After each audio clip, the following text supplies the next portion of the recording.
the sports show. We're going to talk about drag racing, mate. It is about to explode down at Tailem Bend, mate. It is going to be massive down there. We thought get the bloke in that knows more about drag racing than anyone else in Australia, mate. Vladimir Ostashkovich joins us. That'll get the Facebook and I'll get rid of it. Vlad, how are you? I'm excellent. Mate, been a while since I've seen you. Mate, this is going to be massive down there. I mean, the grand opening of the Dragway event, the Spring Nationals, 21, 22 October. Unbelievably exciting. Yeah, I sort of put it that it's almost like Formula One coming to Adelaide. I mean, we've been 2 decades since Bob Jane closed the racetrack at AIR in 2000. We've had limited on and off racing out at AIR, but no consistent championship drag racing or legal off-street racing. So, like I say, this is, it's probably one of the biggest things to happen to this state, and thanks to the Sheehan family for investing. Brilliant. Not just in the motorsport park, but us as drag racers. I mean, it unites the country. South Australia's always been central to a national series, and especially without Calder running in Victoria, and they've only really got Heathcote there, will probably become the home track to the Victorians as well. And look at the location; you don't have to drive in Adelaide. So, whether you come from Sydney, coming up the Mallee, or you come down from Melbourne, we've got all the accommodation there. So, yeah, it's going to be pumping. People don't realise how big this is, do they? I mean, drag racing, people say, drag racing, but the ramifications of having this sport in our state now, the benefits are massive. And one of the benefits that I like about the whole thing is we're finally going to start to get the hoons off the street. This is because people like drag racing. Yeah.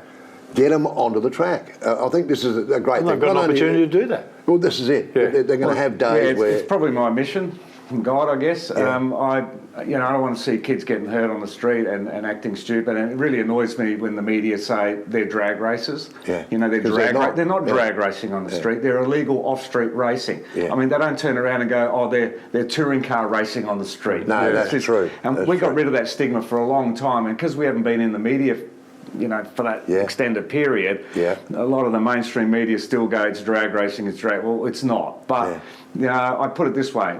Drag racing is one of the only motorsports, if not the only motorsport in the world, that you can take your car and a helmet, go down there, have fun, and win a trophy. You can't do that on a circuit track. You've got to get a CAMS license, and you've got to, and you can't race. Whereas here, you race, and whether you're male, female, whatever, it doesn't matter. And it doesn't matter what car you got, there's a class for you because we run handicap systems and all the rest of it that you can have a fair crack at winning. So, it's like a drug. You just want more and more, and you want to go faster, and that's what we want, to get those street kids to come up and become competition racers, just like grassroots footy or anything like that. So it's an exciting event. It's an amazingly exciting event.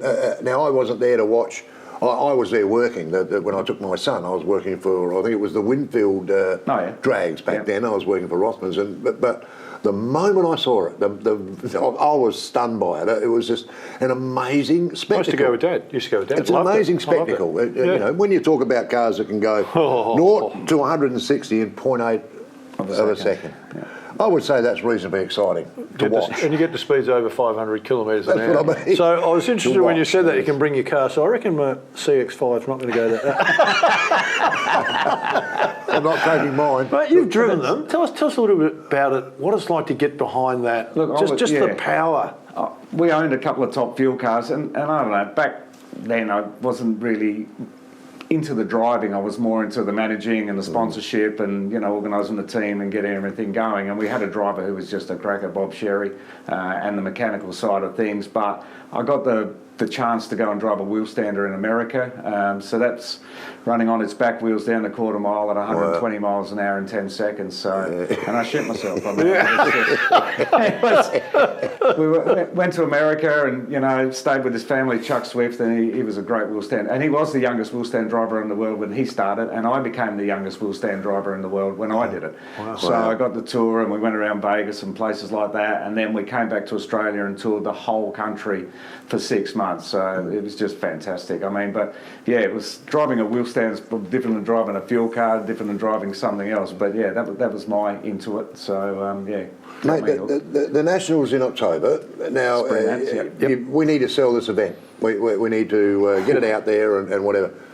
But just talking off air earlier on, it sounds to me like it's already done. You know, it's so popular that it's... Yeah, look, we're hoping we'll sell out. I mean, and I'm pretty sure we will sell out. But because we'll have 8 or 9 top fuel cars there. I mean, these are the latest state-of-the-art things running, 320 miles an hour, 500 plus kilometres in 3 seconds, down 1,000 foot. We've got a brand new, $35 million plus facility that's world class.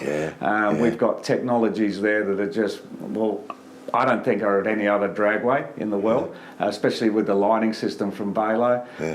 Super screens, the ribbon screens like footy ovals, so we can have drivers' names and all sorts of cool stuff, and all the lighting's LED, and it can flash down and go down with the races, and it's like daylight. There's 45 light poles that just pump out all this. The one thing I loved about it when I went, mate, is that rumbling when they started up. It's unbelievable. You're near to that, just the vibrating. It's an explosion waiting to happen. It just draws you right in, doesn't it? And then it's quick. It's not like you go, you better watch this or I missed it. It does get you though. I mean, the fumes get you, and the whole thing just draws you. Well, when in. your eyes are crying with nitro, and nitro's almost like ammonia, it just sucks all the oxygen out of everything, so you can't breathe. If you go to the pits and watch them warm up, I mean, you just lose your breath. I mean, it's just it's a violent thing happening in a combustion engine that just NASA said was physically impossible, but they've been doing it and they keep going quicker. Let's talk about the 21st, 22nd of October, because it is going to be a massive event. For the viewers, what can they expect? What time's it open? How long's it going for? So Saturday will be qualifying, and that'll run all day, and the fuel cars, or the main show, will run 3 qualifying passes, sort of mid-afternoon, late afternoon, and into the evening to obviously get the flames and the show going.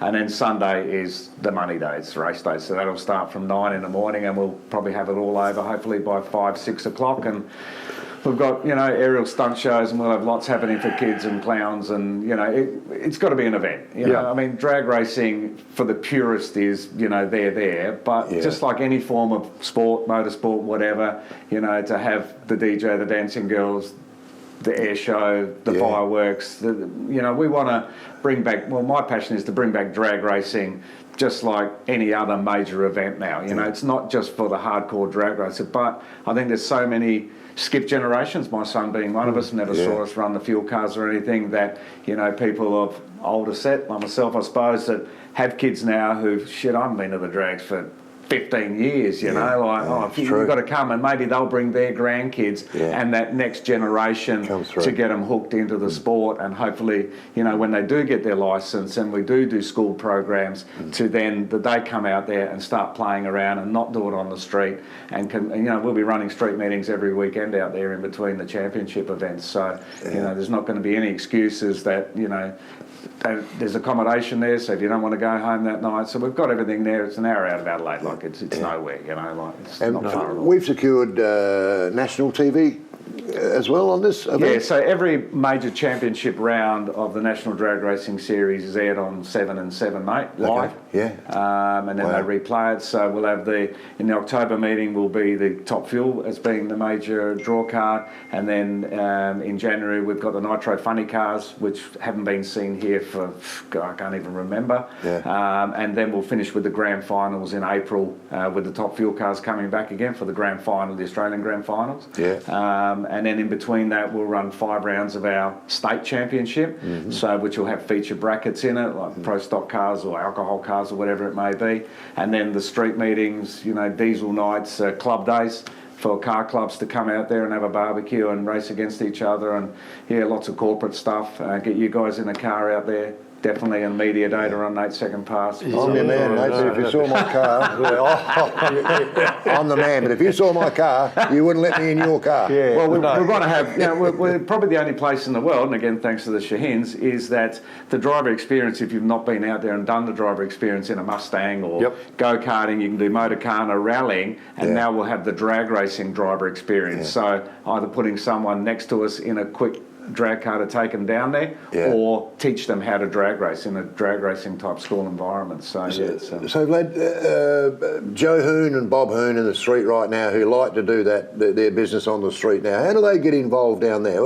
How do they say, listen, I'd like to bring my car and I want to take on his car that we normally do, street races. So we're due to get the keys in the next few weeks to the whole facility, and then I guess the social media is the way to go now. But we've got some great sponsors on board at the moment, especially Outlaw Speed Shop here, who are sponsoring the Street Series. So throughout all the social media channels, our website, but also with all the businesses involved in the sport that make their living off of the sport.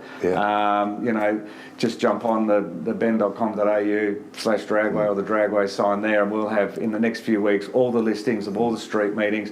You don't have to have a drag racing license. You can buy a day license. You can come out there with your girlfriend, boyfriend, your mates, whatever, and just and have some fun and put some laps down. And it really is exhilarating. If you've never got to the line and your foot's shaking and you're going in to stage the car, people think it's easy to drag race. It's not. It's like running a whole race on its own, a 3-hour race. It's not just you go a quarter mile and it's over. It really is something different. Now that it is the 21st, 22nd down at Tailem Bend. Vlad, we'll get you in before it starts. Get your tickets now. They're going quick, mate. They are going quick. It is going to be a sellout, no doubt. We'll be talking to you as soon as we go to a break to get ours, mate. Don't worry about that. So get down to Tailem Bend. Get on the social media. 21st, 22nd of October, the grand opening Dragway Spring Nationals at Tailem Bend. Stay with us.